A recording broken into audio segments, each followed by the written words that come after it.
аз барасыңар, төлөмөкчө парковка барасыңар.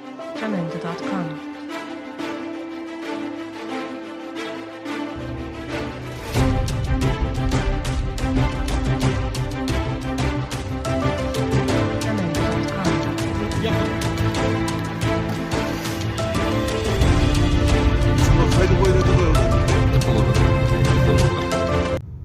Бұл жолдарды стандарт қалай қылып обочинаны жасаш керек болды. Мыналар явно шығып кеткендер да алдыға. Нар жақта мына кенен болып тұрады. Нол жағы кенен мисалға. Мына имарат нол жерден шығып кеткені көрініп тұрады. Мына Союздың имараты. Нолар бүт шыққанда сыртқа. Бұл жерде мектеп бар.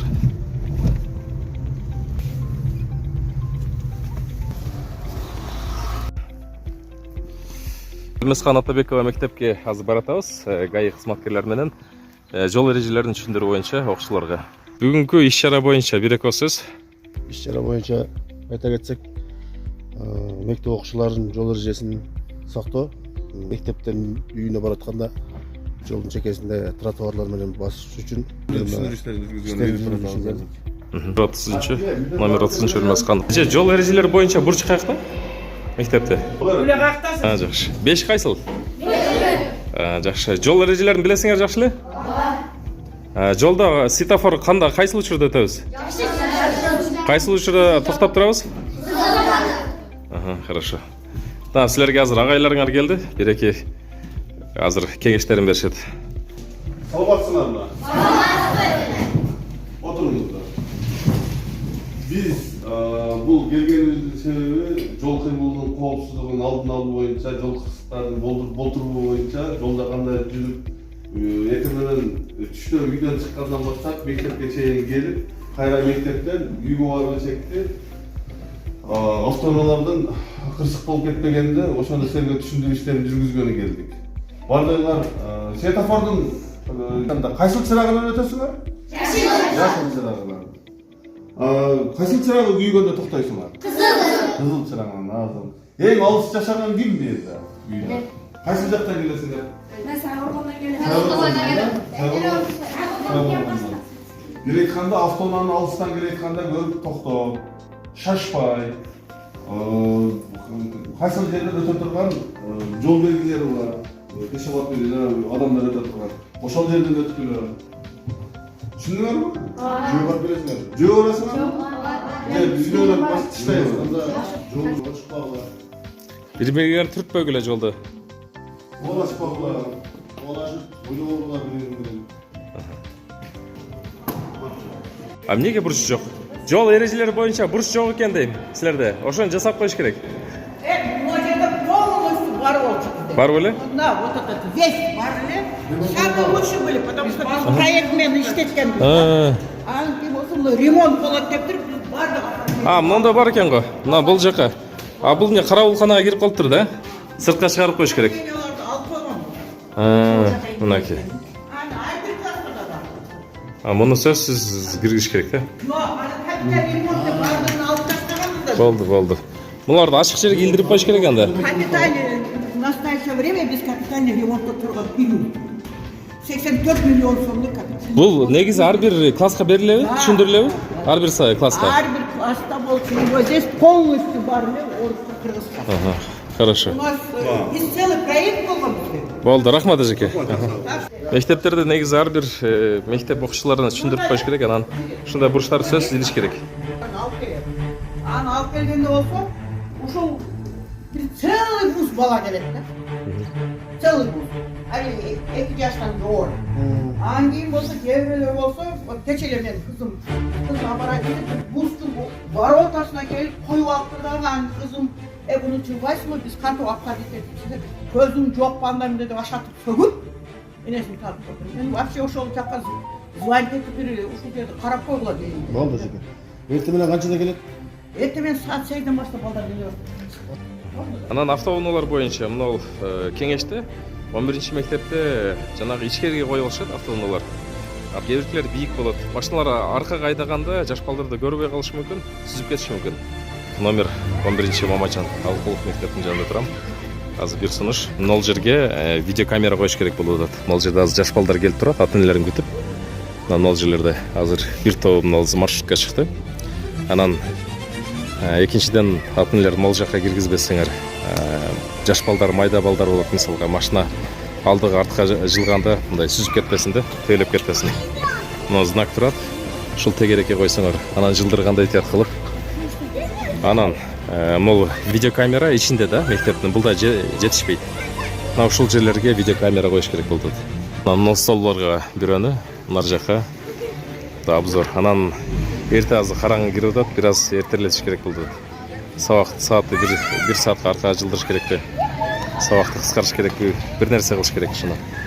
Өтө караңгыда балдар жүрүп атышат да. Шамда балдар көрүнбөй калат экен. Мына спортсмен. Анан балдар токтогонго бул жерге бир навес кылып койсокпу? Жамгыр болуп калат, башка болуп калат, туруп калышат да. Зонтиги ар дайым болбойт экен. Шарт жасаш керек. Мына будка эмне болгон будка? Мүмкүн ушул жерге мындай күтө турган бир зал кылып коюш керек. Анан могу жерге эме асфальт бастырыш керек болду. Жерге лежачий полицейский керек болду. Анан жакшы болуп тротуар жасалып. Ушуну басканды билбейт. Но кнопканы баскыла өтүш үчүн. Она кнопканы бассаңар, өтөсүңөр. Аксакал, маршруттун линиялары боюнча монда жүрөтүп калдык. Бирок жакшы.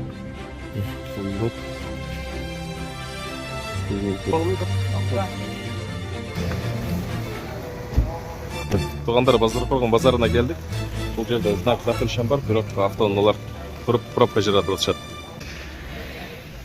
ГАИ кызматкерлеринин саны жетишпеген себеп 8 эле штат бар экен районда. Тилекке каршы трассага башка жактарга жетишпейт. Айда. Ол жерде автоунаалар туруп калышат, тыгылып өтпөй, өтө албай.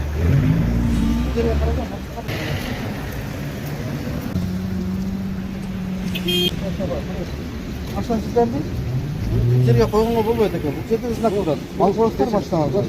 Же кайдагылар? Алгылар. Баары кайдагылар? Барды. Ошо унбаса деп тазалатпа, жатат деп пробка. Жерде ham алгызма. Ал номерин өткөрүп, автобуска бара сара. Айтылат эске алгын. Онда болуп калат да. Алып аткандарын жактап, алып койсо аттан. Бири олар? Мана биз келдик, ука. Монтуп коюп кетип калышат да, анан номерин чечип кетсе, анан барып аркасынан чуркашат. Канча сом төлөйт? Мисалга монтуп мыйзамсыз коюлгандар. Азыр мыйзамсыз коюлган айдоочулар 327 жол белгисине баш бергенде 1000 сом айыппул жазылат. Алардын 70% скидкасы бар. Ошо менен 300 сом. 20 сомдук стоянкадан акчаны кызганып, анан 1000 сом төлөгөн кимге жакшы? Скидкасы менен 300 сом болот экен, баары алдагы акчада. Наркы бетке да монтуп коюп алыштыр. Мынапы. Ол жака сетке коюш керек экен. Онда кенен болсо, пробка да болбойт. Айда деп бири-бирин айдатып түтүп берет. Дагы бир решетке койсобу? Мына ортодо клумбаны алып туруп, 4 полоса автоунаага эме, машина жүрө турган кылып коюш керек. Тротуарларды бир аз бул жакка жылдырып, ялкаларды эмеге көчүрүш керек. Мына ортодо бир машина бата тургандай шанс бар да. Ошондо мына жолдун эки бетине бирден автоунаа койсо, 4 полоса машина өтөт экен да кенен. Мына тротуарда эмени кыскартыш керек экен, жолго кененирээк мүмкүнчүлүк бербесе, автоунаалар өтө албай калды. Негизи бул жол 5-категорияга такалыш керек эле. Жолдун ортосу 12 метр. Минималдуу жолго азыр коюштур да. Түсүндүрүп алдым, бөттө. Айда, ака. Болду, кетема, бир минут. Бул жалпта болу. Айда. Базарга товар кое турган ал ичинде стоянка бар. Ушул жакка кирип коюп түшүрүп алсаңар болот. Пробкалар жаратпай.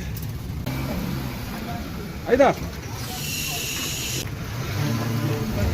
Мына базардын оң сол жагында мүмкүнчүлүк бар.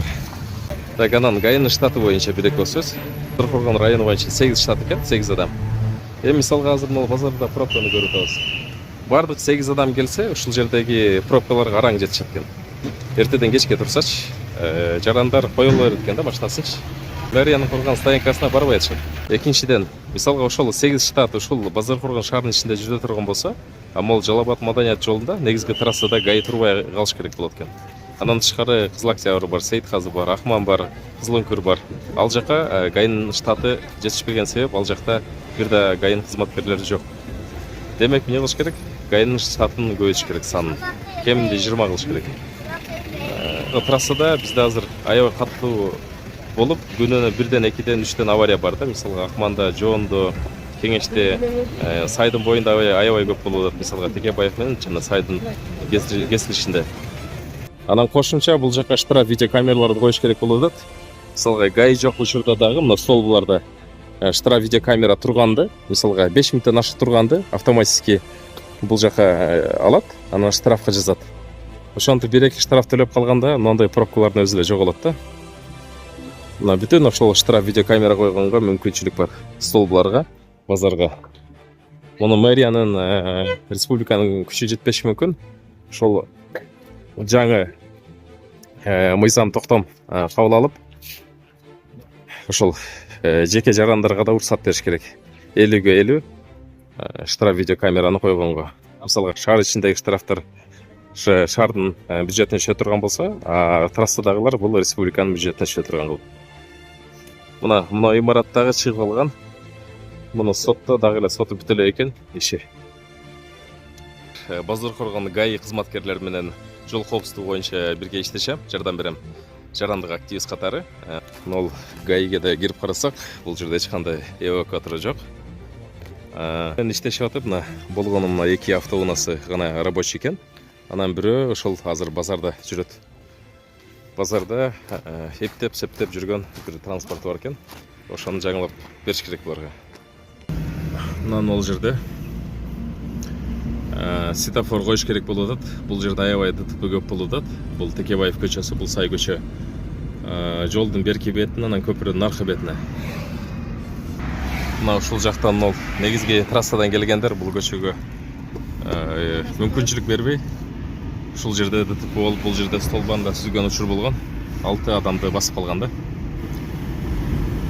Секундасын азыраак кылса, ошол Текебаев көчөсүнөн келгендер бурулуп кеткенге мүмкүнчүлүк бар. Бул обочина тар болуп калган, автоунаа бузулуп калып, көп учурларда көргөн бул жерде сүрүп, нол жака жогору устага апаргыча бир кыйла мындай кыйынчылыктарды туудурган учурларда көрдүм да. Мына ушул эле жол, бул Ош тараптан келген жол. Бул Бишкекке кеткен жол. Мына жаңы курулган Жалал Абад маданият жолу, Базар коргон, Субашы участогу. Мына ушул жака жан жол жок, жолдор тар. Бул жакты кеңейтиш керек. Анан бул жерге светофор койбосо болбойт. Автоунаалардын ылдамдыгын көрдүк. Мына пешеход өтүп баратат. Бул жерде да авто кырсыктар аябай көп болот. Адам өмүрүн алган учурлар дагы аз эмес. Ушул жерге сөзсүз светофор коюш керек. Мына автоунаалардын ылдамдыгын. Анан штраф видеокамера койбосо, автоунаалар өтө катуу ылдамдык менен келишет. Карагыла, бири-бирин минип келет. Анан бизде ГАИде радарсыз автоунаалардын ылдамдыгын кантип билет? Анан жол бул жак дөң болуп калган, обзор жок да ылдыйдан келип атканда. Ошол эле Субашы участогу. Азыр бул жерден өтүп көрөбүз. Мына азыр апа келет, токтогон жок. Мына мени көрүп токтошту. Мына ушундай жай ылдамдыкта баскан апалар, жаш балдар бар. Жакшысызбы эже? Кандай? Десоңуз кандай? Бул жерге светофор керекпи? Керек да улум. Неден мынакта мектеп балдар келет, уякка өтөт, буякка өтөт. Садикке өтөт. Көп балдарды мен өткөрүп коем. Машиналар зуулдап токтобойт, балдар кетип атат. Өзүң иштеп атасың? Жакшы иштеп атам эже. Жакшы, рахмат. İşte verin. Бул жака светофор койдурайын деп атам да. Рахмат. Мына карагыла. Мына токтогон жок, мен пешеходду басканда эле токтош керек эле. Aha. Yaxshi. Yaxshi. Hozir Qo'qisdan kelib to'xtadi. Qartidan kelib siz olayın dedi. Bak.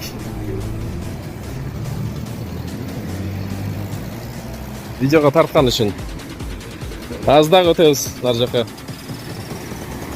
Na. Qarindosh keladi, ko'ramiz hozir. Yutib turish kerak-da, nontib. Momentum paylab o'tadi. Bo'lmasa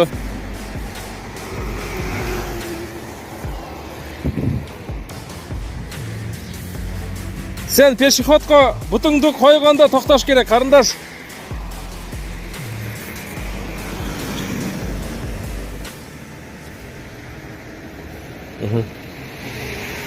Lan қарағылап. Өтіп.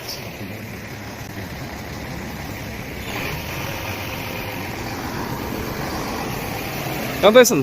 Қарындаш, күнделі өтесің бе бұл жерде? Светофор керек пе бұл жаққа? Күнделі өтесің бе бұл жолдан? Қандай қауіпті ой? Ерте машина тоқтап. Тоқтабай ба? Мына садиктен алып келетесің бе?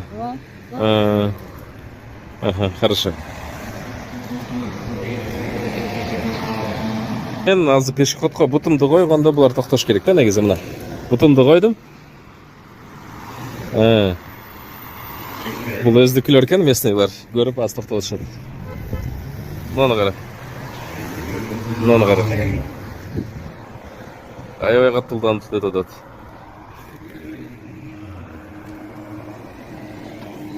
Қысқасы бұл Жалабат маданият жолдың бүт ушундай жол кесилиштерине штраф видеокамеранан светофор коюш керек.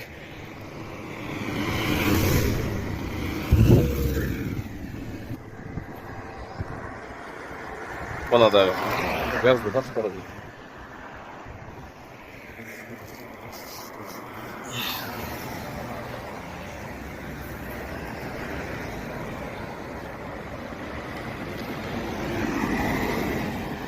Азыр большой грузды көрөбүз. Так, мен азыр пешеходко койдум, токтогон жок.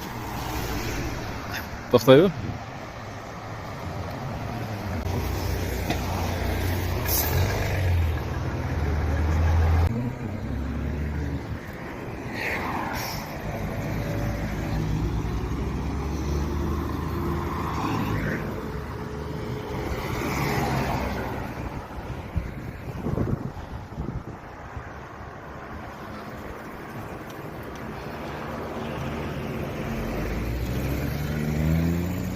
Қысқасы картина ушундай сүрөт.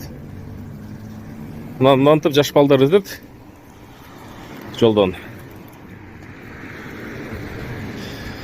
Бул жакта мына жан жол жок. Мына КамАЗдын ылдамдыгын карагылайбы. Населенный пункт жерде 40 деген белгилеп топпаш керек бул жак. 60та жарабайт экен бул жакта. 60 десең 70-80 айрышат. Анан бул жака мына жан жол жасаган. Жакшы жасаганы. Бирок тилекке каршы мындай болуп асфальттары кулап, молда кошумча шагал коюшту. Мол жер асылып калган болчу. Мон түбүнө. Аке жаңы бир жагынан курулуп бүт элек жөө жүргүнчүлөрдүн жолдору кайрадан кулап атат аке. Мынтипчи чекеден көчүп түшүп атат. Мына карасаңар болчу. Мына кесип азыр баштан кайра ондоп атышат.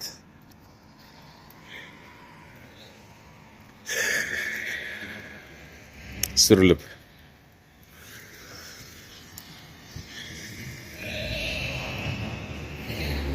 Мына сөз бул жаканан бордюр коюш керек.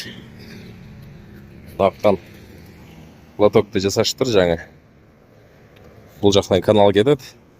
Анан мол чекелеп, адам түшпөй турган кылып бордюр коюп чыгыш керек.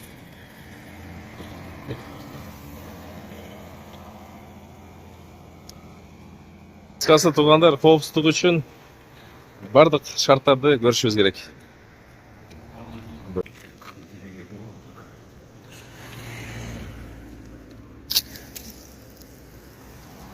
Калыңдыгын көрсөк болот.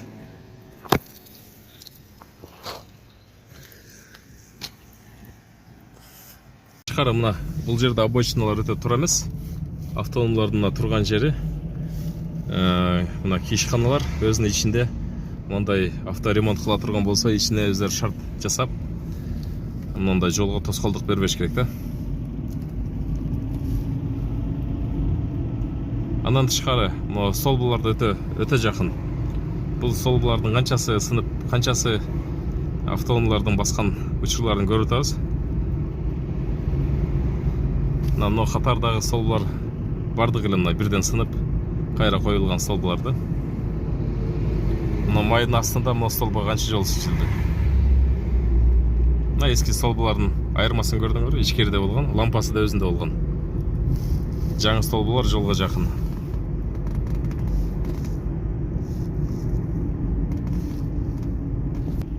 Бул кеңеш мурда туура эмес айланма жол бузулуп 4 көчө болгон. Бул жака да штраф видео камера коюш керек. Трассанын баарына коюп чыгыш керек.